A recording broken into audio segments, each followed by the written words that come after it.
Yo, what's up, aka Patters? It's been a while. It's time to talk about Erik Larsen and North Force issue 0. Never got an issue 1. Let's go.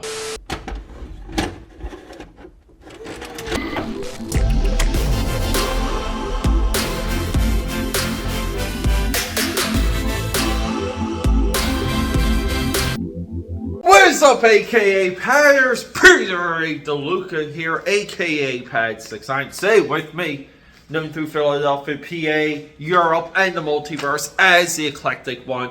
We have North Force from 2 years ago, issue 0, never got an issue 1, created, drawn, written, all this stuff done by Erik Larsen. You know, the guy that's blocked me on social media because he can't deal with, I don't know, opposing points of views or someone striking back when they don't agree with them.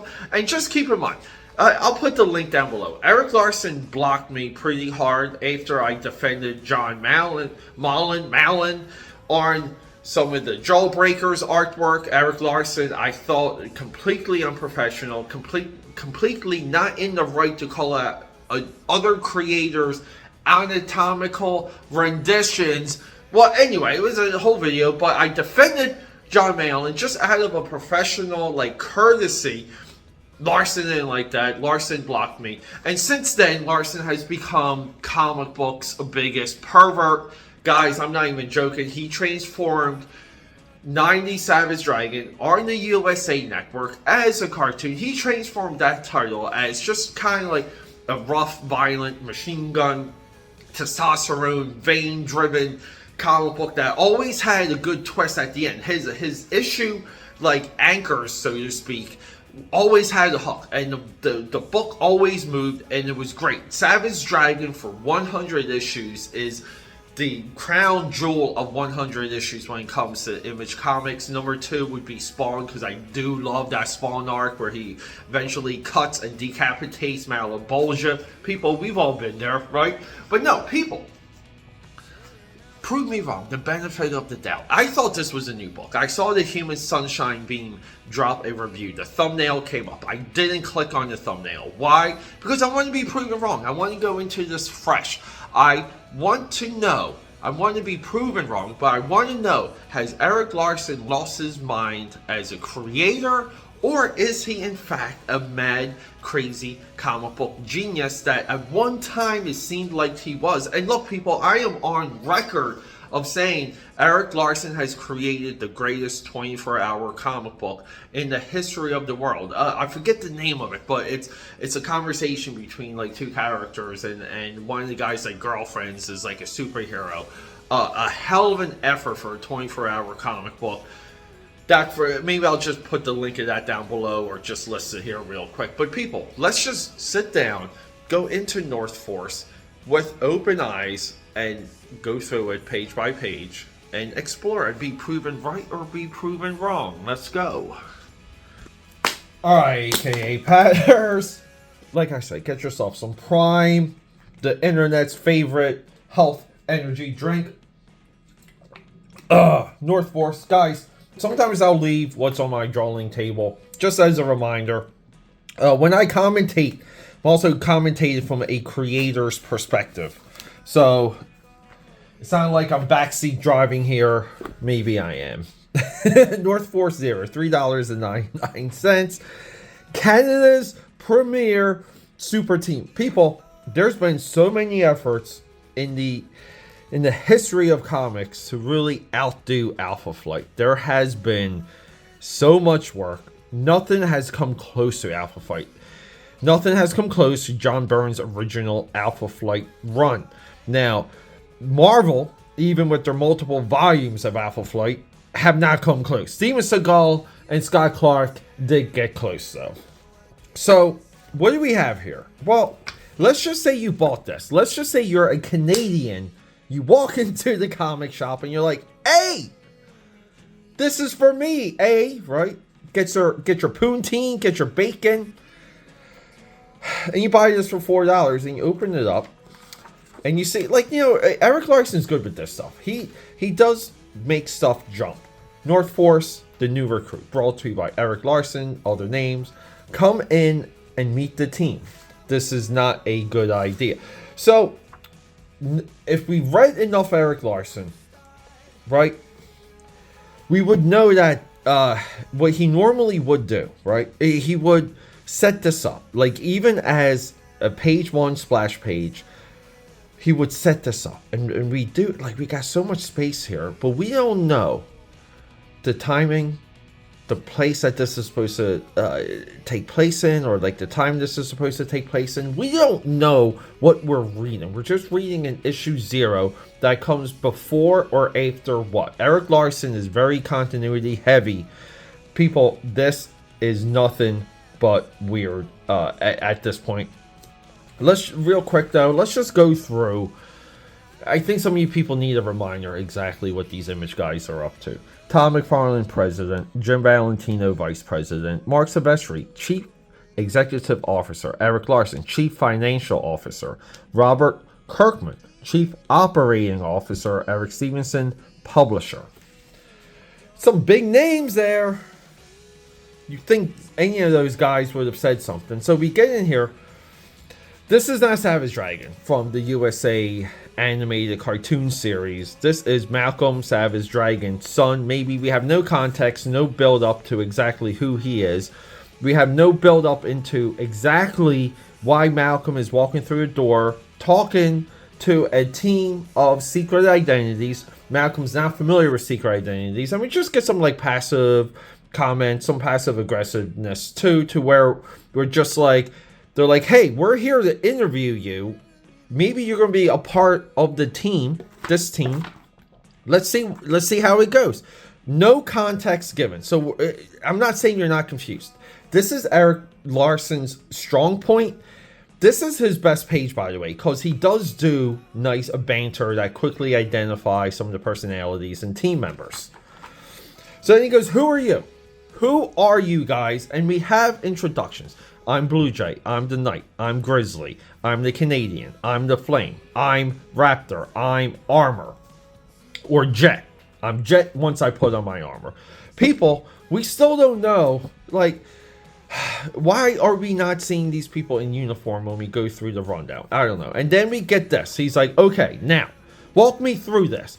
So, he's like, how do you guys know each other? So we have a bunch of references that, again, zero context. We don't know if they're true references or if it's just like comic book writer sci-fi talk. Meaning, the first time I met Raptor was when the Lava Lords attacked. Is this a reference to something? Should I hunt down a dragon issue to get more context? I don't know. But then we have this. We bumped into Grizzly at a bar in Montreal. Total coincidence. Some drunk American was trying to pick her up, calling her Pocahontas and grabbing her ass. She turned into a bear right then and there and mauled the guy. It was awesome. He had it coming. I have no. That's what we've been. I would say that Erik Larsen made everyone go through this just for this, just for these word balloons. Now I will say this, guys. This American that's grabbing her hiney and calling her Sacagawea, Pocahontas.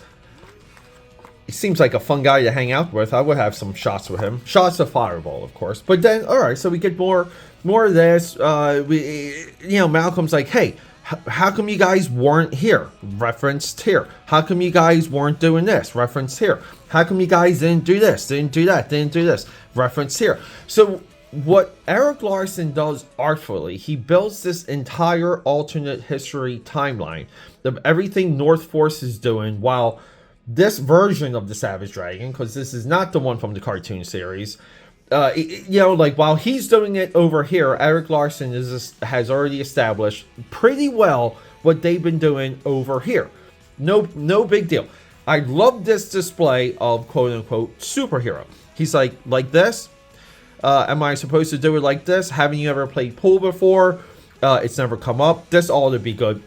And he sinks all the balls in like one shot. And they're like, you never played pool. What's wrong with you? And he's like, look, you forget I'm a superhero. I have superpowers. I love that.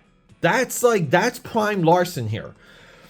Gets a phone call. We find out, oh my God, that somehow this guy who's not Savage Dragon has like 4 kids. And then they go back and forth. She's like, don't end up in space. And they take their Canadian Quinjet because there's an alien invasion and they get deployed. And this is where the issue goes right downhill. Keep in mind, people, we spent $4 for this, $5 as a back issue. The team gets deployed. I mean, we just have a giant fight scene. We have a few pages of hardly any dialogue, just sound effects. This is a fight scene that doesn't get us. So usually when you do a superhero fight scene, you have to do 2 things.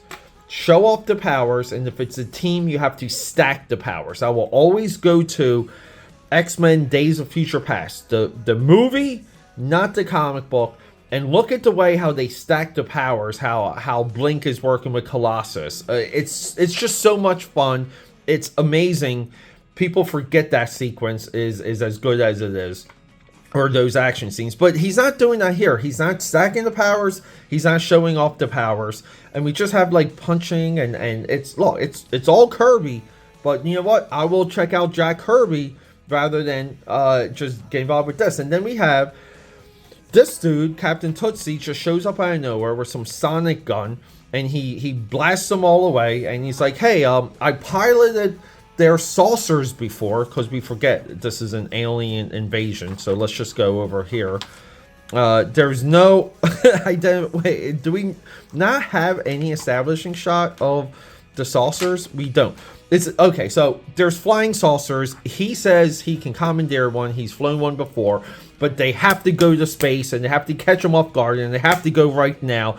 And he's got the gun and he's got the know-how. Is North Force in? Are they in or are they out? The Canadians like, we're in.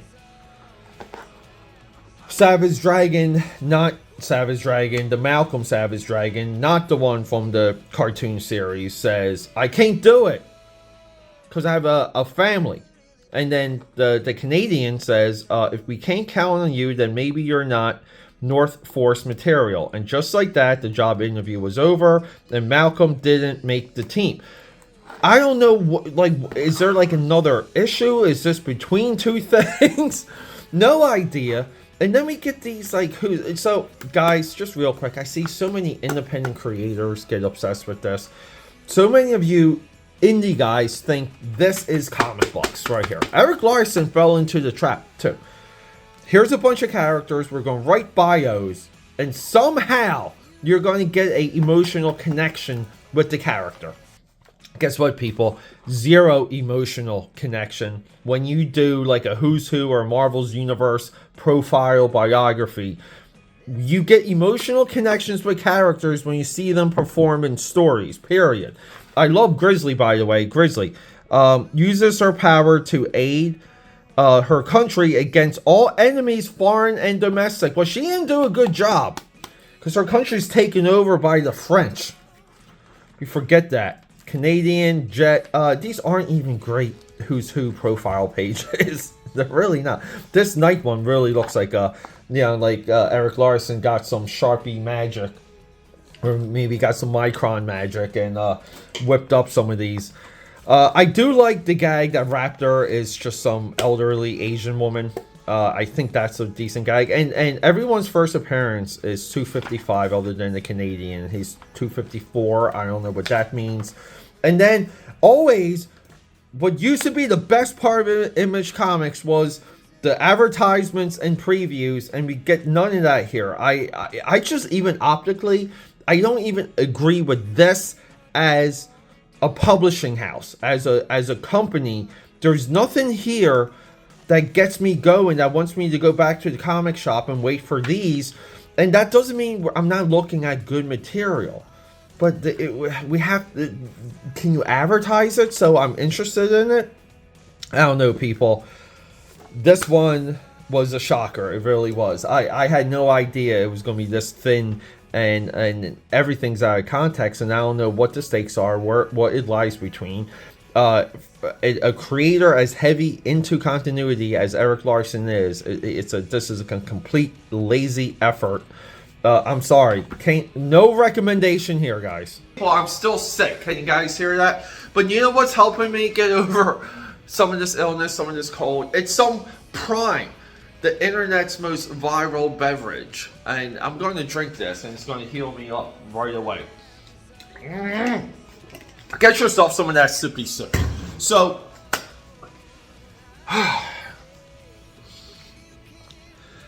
it's hilarious to me, and I'm trying to get some of these thoughts here to wrap all this up. But it's hilarious that you can take a high horse as often as you do as a comic book expert, professional, practitioner, a person who has comic books in their veins, that's been in the industry, that's been in the game for as long as Erik Larsen, and you constantly now, regularly, produce books that don't meet the cost. That book, this book right here, even cover price for $4 is a $2 $1.75 book at best. We have to be critical and start looking at comic books on these terms. The day I bought this, yesterday, they had a Amazing Spider-Man 300 facsimile, and I was excited to see it on the shelf, because I'm like, you know what? I'm like, let me get that for $3 or $4, just so I can have it like lying around. And I'm not 1,000% familiar with that issue. There's things that I would have to memorize within that issue and maybe do a discussion on it. And I pick up Amazing Spider-Man 300 facsimile, and it's like an $8 cover price. And this is an absolute issue when it comes to going into a comic shop, disposable income, disposable entertainment. The idea that comic books are pricing themselves out of the casual comic book reader, viewer, audience is staggering to me. Books have to be quick and affordable. They have to be great reads. They need all the amazing artwork and pull in everything digital. I am on the forefront when I say digital has failed comic books in every single sense, and from distribution to production.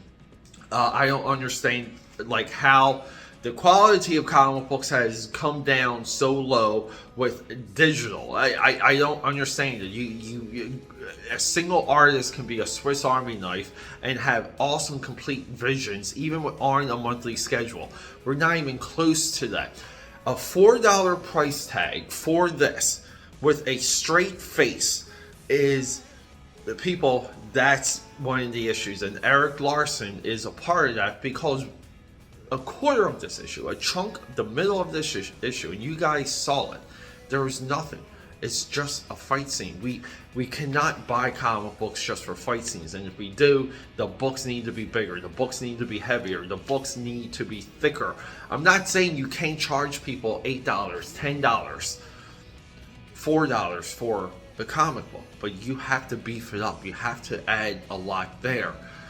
Erik Larsen, being the guy with the skin in the game, is not addressing this. We went through the credits of Image Comics, the executive brain, so to speak. He's in power to change this practice, and he chooses not to, and that is the real issue. Peter A. DeLuca here. Subscribe, support. Shout out to EBS, the Human Sunbeam, just for like bringing this to my attention. I thought it was a great exercise.